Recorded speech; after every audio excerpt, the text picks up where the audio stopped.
Let's see. What's up, guys? It's Chaplain Mark here with you. Figure we have a orderly conversation here as I'm working on this engine here. The worst part about being a mechanic is rework. It means when you thought you fixed the job, thought you finished the job, and turns out, well, sometimes your fault, sometimes not your fault, but you get to work on that same job over again. So I get to work on doing a timing chain and the water pump here on this 3.5 liter Ford engine. It was done, things didn't work out well, and now it's on the engine stand.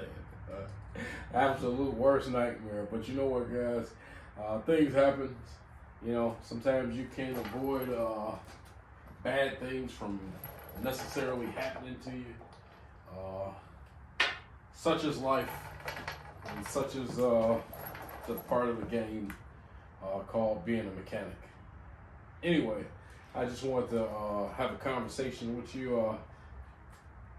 One of the guys, well, actually quite a few people have asked me about voting. You know, we coming up here on that time of year, that dreadful time of year where you know, your mailbox is full, you're getting text messages, people keep calling you.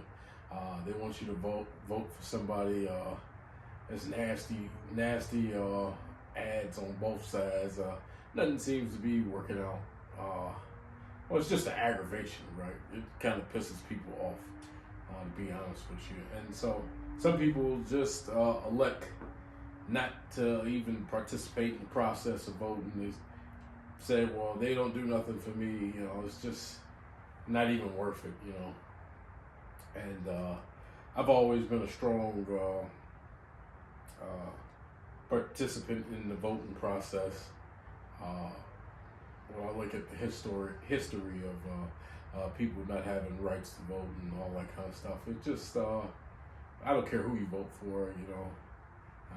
It is some truth in the fact that, you know, a lot of people are going to be screwed either way. I mean, you're not going to get what you want, no matter who you vote for. And yeah, that's definitely, it's got some truth in it. But, you know, like I always tell people, a little bit of truth is a whole lot of lying as well. So why should a person even consider voting when it's voting for the lesser of two evils? And I've felt that way many times. You know, I don't particularly hold a value system that's representative.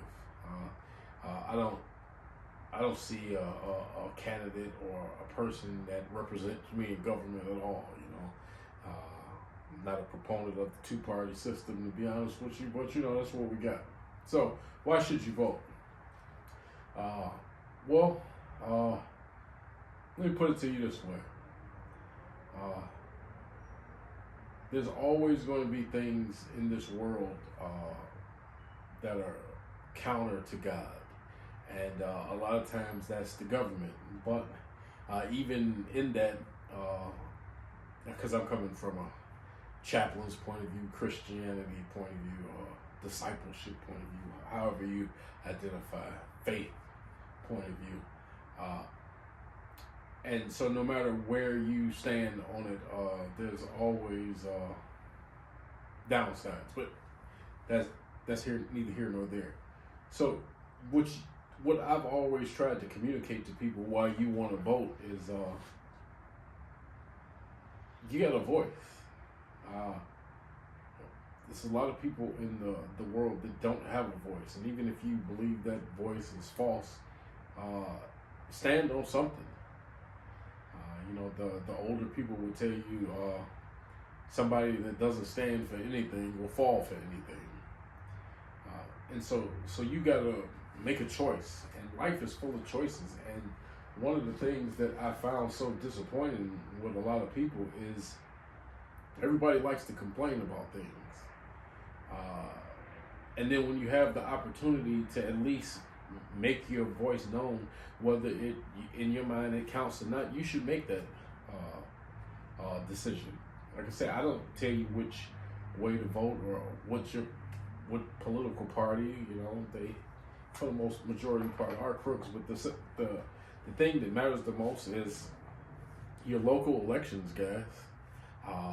Your taxes that you complain about, all of the stuff that you complain about. Well, you get a chance to hire and fire people within your own local. The federal always gets the most attention, but it's funny how people know lyrics to songs, and guys or gals or whatever, they'll know statistics to a game. They'll know where rankings are for whatever it is that they like.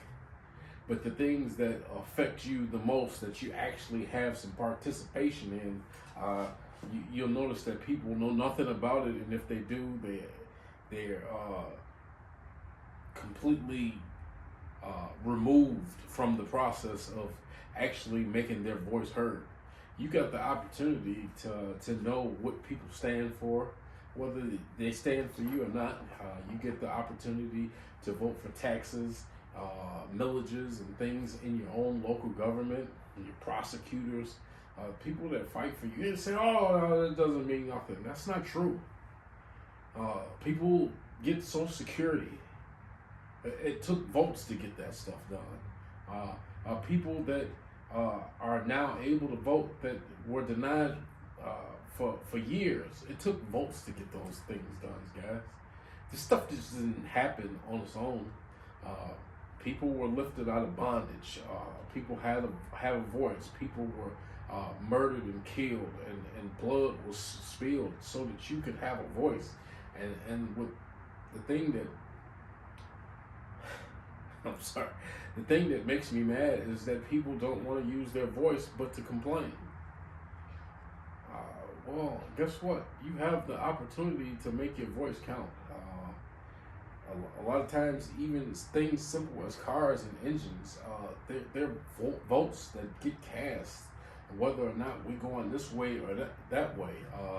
Terrible decisions are made, and engines are produced because of one person in the room thinking they know everything. But I get off on a rant and a tangent here. But what I'm trying to say is that when you have the opportunity to at least be a squeak on that wheel, use your squeak. Try to make a difference. It may not make a difference, but guess what? At least you put your cast in. When they was looking at the disciples and it came time to choose a new disciples, well, they went to approach of which people had an opportunity to cast a lot, or to put something in. Yeah, they didn't just stand back and say, no, well, I don't want to do it because it don't really matter. Well, it does matter. Things do matter, and God uses government, whether for good or bad, or correction, or to propel people. You have an opportunity to make some noise. And again, I'm not talking federal all the time. It's not always about who's the president. Sometimes it's about who's on the student council board in your district. Who's teaching your kids. That's kind of stuff counts, man. And it just upsets me that people take things for granted, like they don't matter. Well, this stuff does matter, and somebody's kid's gonna learn something that they shouldn't learn, or it shouldn't be taught in that public school because somebody didn't want to get up off the couch and get in the game. And that kind of stuff. And we can come back to, well, people should be doing this and that, and, parents should be teaching their kids in school and all that kind of stuff. And yeah, that's all correct. All I'm saying to you guys is when you have the opportunity to actually have a voice in something,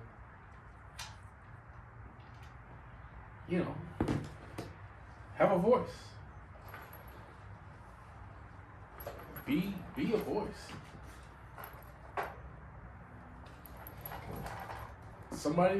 Somebody's receiving retirement, Social Security benefits, or disability, because somebody voted.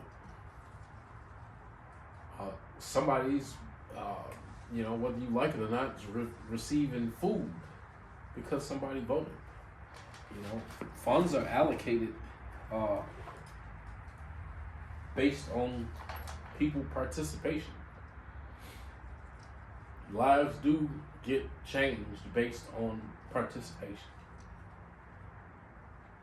And if you want to know more about the process and who's actually for you and what you believe, do your research. And if you don't like the people that's involved, there's always something on that ballot for you to be able to click yes on.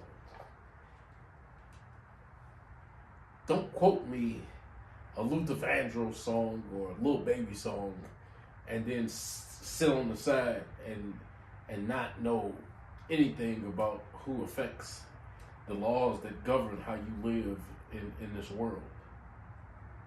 At some point,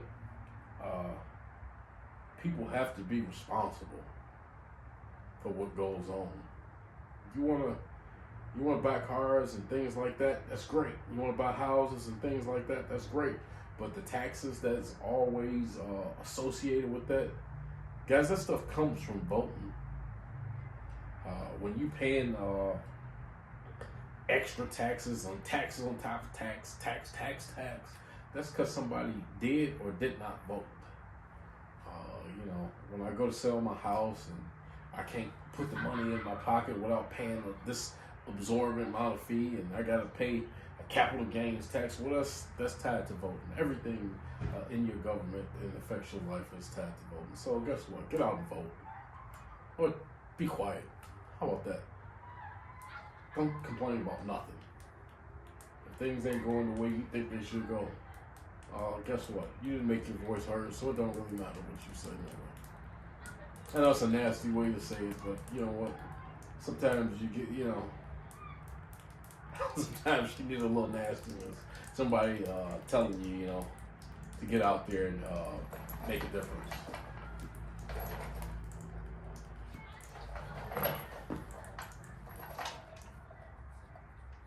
Yeah, I'm forced to be a mechanic, so here's a good question for you. One of the things I was thinking about is professions with people in it that are the meanest, angriest people, and I think mechanics got to be towards the top. But I try to do my best to stay positive for you guys. So it's your favorite chaplain here, and your only chaplain, telling you to get in the game, get some research done. Go see what's on your state's ballot. Find something worth getting up and going out and voting for. Even if you don't vote in the presidential election, that's fine. I don't tell people how to vote. I mean, it's enough people doing that for you. I don't have to pile on to tell you how to cast your vote, but I'm telling you, you should. Yeah, you should.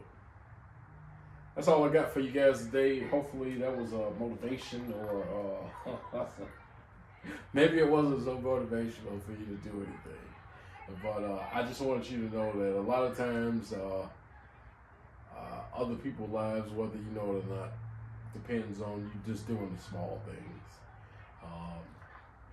The small things like voting, the small things like caring for your neighbor, the small things like smiling at people, being respectful, being polite, the little things that we take for granted in this world. A lot of times we can make differences and we choose not to. And it's not always about money and big things. A lot of times it's the little things that you can do to really make an impact in this world. So get in the game, whether it be your personal life or a little bit bigger than your little box. Do your best to actually be kind and be a steward of what God's blessed you with. As always, be a blessing. This is your chaplain saying goodbye.